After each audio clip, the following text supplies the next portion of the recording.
Hey, this is Hellbilly with Rockstars Glue Radio. I'm talking to the band Butcher Babies. How y'all doing today? We're awesome. Fantastic. On the road, can't complain. Right. On the road with Marilyn Manson. I mean, seriously, it doesn't get much better than that. So Sweet. we are incredibly happy. Well, sweet. So, is this your all's first time in Cincinnati?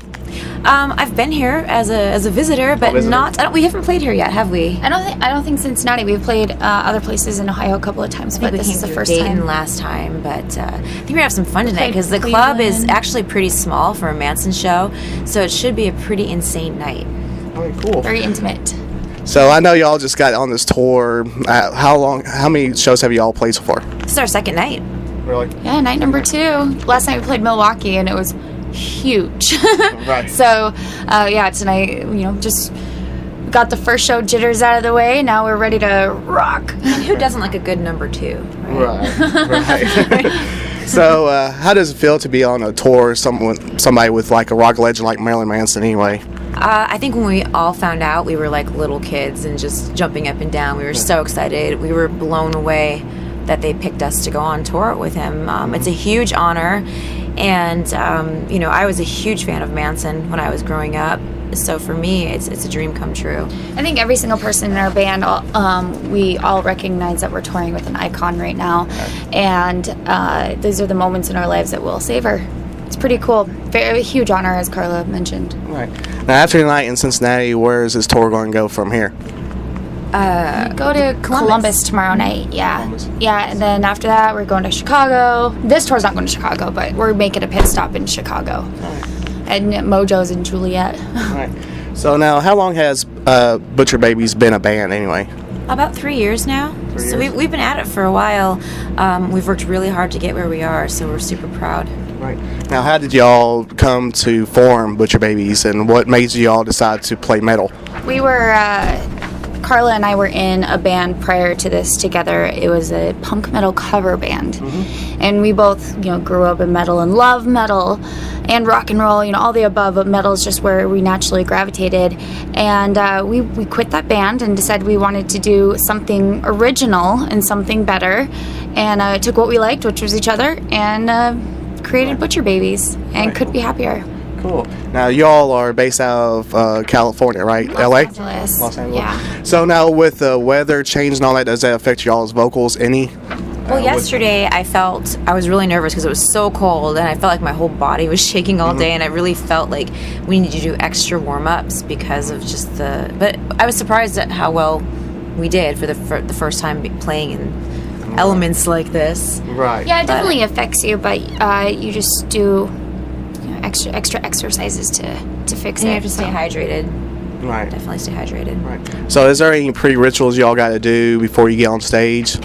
We always get together and we have this band saying we do. We all put our hands in the middle, do our thing, and then jump on stage. Carla and I like to do our warm-ups together, which is obviously a great thing for I think we're together. Oh, well, the guys go up and they get everything ready. Heidi and I are usually alone together for a few minutes, and we kind of get ready together those last couple minutes and we do this ole, ole, ole kind of vocal warm up together, just so that we're kind of in sync with each other. I don't know, just that few minutes of togetherness before you go out there and perform together really makes a huge difference, I think. Right. Cool. So, what's y'all's songwriting process? Is it like an individual or is it like a group effort? We all sit in a room collectively and write everything together. So, different band members here and there will come in with a part, and then we'll all evolve off of that. But it's not one person writes lyrics or one person writes music. It's all a collective unit, and the boys contribute on lyrics. We do lyrics. We'll sit in and help with the music as much as possible. So it's a very collective process. Now, I've seen y'all's video for Mr. Slow Death, and it's a great video. I love it. So, how did y'all come up with the concept for that? The beginning of it is based off of our comic book. We have our own comic book, so you guys should check that out.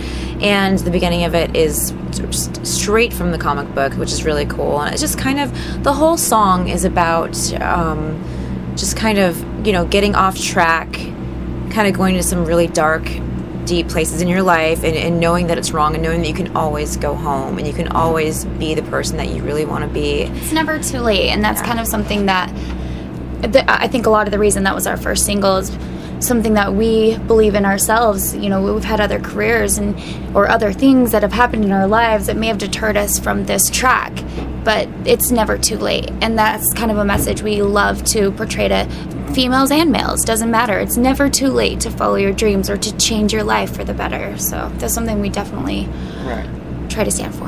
Right. Now, when you all was growing up, when you all was little, what kind of like inspired you to sing and being a part of a band and be a part of a metal band at that? Or did you ever picture yourself being in a metal band Always. when you was younger? I always wanted to be a performer. I think it started when I was like 5. My grandmother took me to see a musical called Seven Brides for Seven Brothers, which is definitely not metal, Right. but I was watching the people on stage, and I was like, oh my god, that's what I want to be when I grow up. I want to be on stage. And then, of course, I started listening to music, and I discovered Guns N' Roses and Metallica and that kind of stuff first, and then I got into, heavy metal like Slayer and Anthrax and all that kind of stuff, and I've always loved metal. I always wanted to play metal. For me, I grew up in a rock and roll family. All my dad and his brothers and everyone, they all have a big old family band, and every single time the family ever would get together, it's just playing music, and people bring their drums and the guitars. Now segueing to the metal world, I grew up as a Mormon child and really wasn't allowed to listen to any sort of music of that nature. And also, me being a rebel child, I'm going to listen to that music, and that's how I escaped any sort of reality, or if I wanted to daydream or whatever, I was always listening to metal. And so that was my escape, and it's now my escape in real life. Right. So cool. So what would y'all rather be doing, in the studio or be on the stage? Oh, definitely live. I think both of us. Yeah. I think that's an easy question. Yeah. I think that when we get out there, like last night, we had it was over 3,000 people in the crowd, and we hadn't seen the crowd before we went out there. And then as soon as you hit the stage with the makeup on and everything, just, I don't know. I think it's something inside both of us that just really loves that and feeds off that energy. Right. Absolutely. So, say if someone never seen your live performance yet, what can people expect, and describe it in 3 words? High energy mayhem. I don't know. I hate picking 3 words off the top of my head. I always sound so cheesy. What would you say? You're taking too long. Top of your head. Or, well, just Organized, chaotic, awesomeness.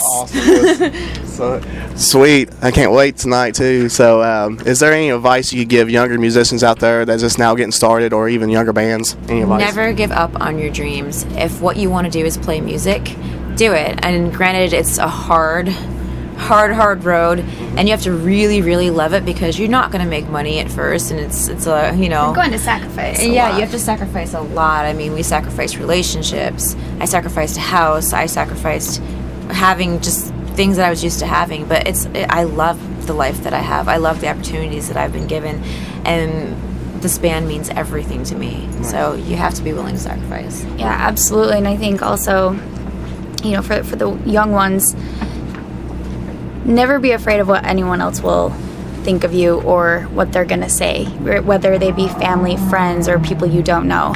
Just always ask yourself, why not? Life doesn't happen without risk. So take risks and expect payoff. Right. Cool. So now, after this tour with Marilyn Manson, where will Butcher Babies go from there, and what's people could be expecting out of Butcher Babies in the summer, spring, fall? As soon as we get home, we're going to go back into the studio and finish recording our album.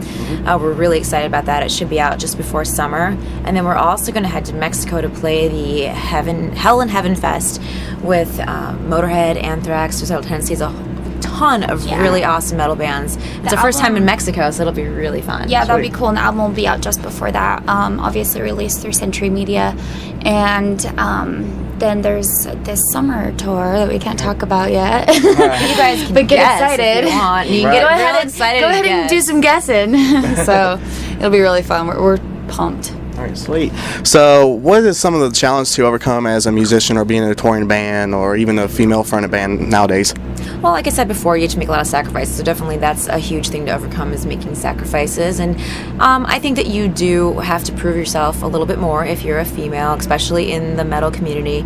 You have to just prove that you're not a gimmick. And so me and Heidi work very, very hard at that. Yeah, regardless of what you look like or what you wear or how you sound, it doesn't matter. If you're a female, you're perceived as a gimmick regardless of anything. And this is in every career that we've had. So I was a mortician, Heidi was in radio, and that's in all, we've picked careers that are male dominated, and we understand that. We know that going into it, and it kind of puts a fire under our ass to really work really well harder. under pressure. So for us, it's just been, it's been actually in our favor. Right, so keep it coming. So what makes the hard work pay off at the end out of the tour? Tours like this, seeing the looks on people's faces when you go on stage, meeting fans afterwards that appreciate you coming to their town and so much. Yeah, there were some girls last night, which this made my heart melt. It was so cute. Some girls last night come up to the booth, and one of them's almost in tears, and they're so excited, just like, oh my gosh, we've been waiting to meet you guys. And to me, I'm just a normal, like, retarded, like, you know. No, we didn't grow up in LA. I grew up in Detroit. She grew up in Utah, in Provo. So we're not from, huge places, and we remember what it was like to be that girl who was so excited that her favorite band was coming to her town. It means so much when you're a kid to have these bands come and play. So I think just being able to touch people the way that we were touched in a a good way.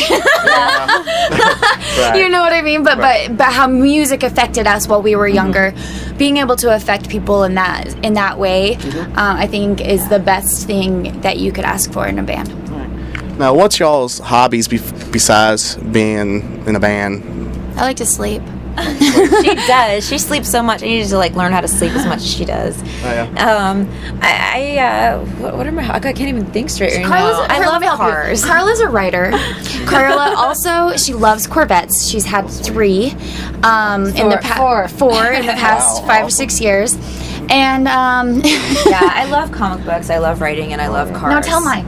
And again, Heidi just loves sleeping. I like to run. Heidi loves running. She loves sleeping, and I've just sleeping recently again. picked up poker. Oh my God, I've it's so been- funny. She is going to be the old lady at the poker machine in Reno. I'm not even going to say Las Vegas. I picture her in Reno playing on that classy penny slots all night. It's hysterical to watch her. She'll be sitting in the corner of the bus playing, and she's like, oh my God, I have $1 million. I just want $1 million. I just want 1 million fake doll hairs. We're both dorks, so it's just really funny.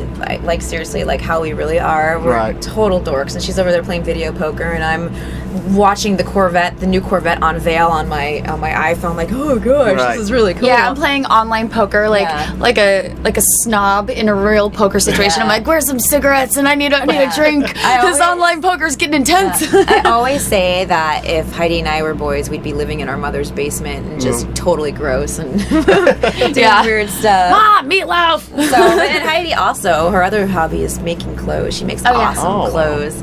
She loves that. She has a sewing machine. I have absolutely no crafting talent at all. So I'm like, hey Heidi, can you cut this shirt for me and make it look slutty? In fact, all the clothes you'll see the boys wearing, I designed for on stage. They're pretty cool coats and stuff like that. So yeah. So I love doing that. Yeah. So we're just a couple of dorks, little nerdy stuff that we do. Sweet. Now, if you could see in the future, a year from today, where will Butcher Babies be? Oh, that's so hard to say. I mean, if you would have asked me a year ago where you would see us, and I would have had no idea that we would have been in this position. You know, I would hope that in a year we just keep progressing. And, I can't even say hope. I know that we will, because this band is a unit, and we're so in tune with each other and the best of friends that I don't foresee it dying down anytime soon. Right. So Cool. So, what all sites can people find you at? You can find us on our Facebook. It's facebook.com/. Did I just really say /? / Butcher Babies Music. And what's our Twitter? Is it Butcher Babies Just Music? Butcher Babies. Just Butcher Babies. Just Google it, you know? Very cool. We're on all we have Instagram, Twitter, But Facebook. our official website is www.butcherbabysofficial.com. All right, so But that's really us on all those sites. We are the ones tweeting and Facebooking with our fans. We have a lot of fun talking to all of you out there and meeting you at the shows. So at all the shows on this Manson tour, we always head to our merch booth right after so we can do meet and greets. Okay. So looking forward to meeting everybody. all right, sweet. So what's one of the craziest moments that will stick in your mind forever since you've been in the band? Don't matter. I mean, it just be like on stage and you're like, you'll never see that happen again. What's one of the craziest moments that you could? I don't know. I usually punch Heidi in the face by accident on shows. Oh, that has happened so many times. I don't know what it is, but I always end up. Cause we had knife microphones too, and that way they were long, and we'd always yeah. be like, Yeah, we'd sword fight. No, I think one of the craziest moments for us, and it may not have even been on stage, but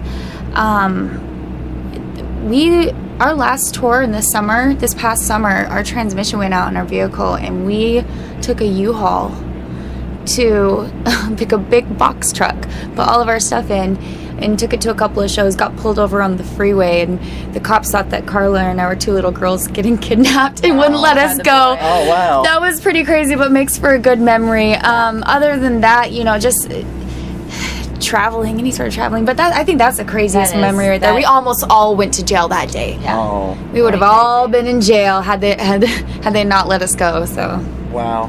Wow, that's awesome. So I just want to say thank you so much for taking your time out and talking to me. I got one more last question. I'll let y'all go. What does music mean to you?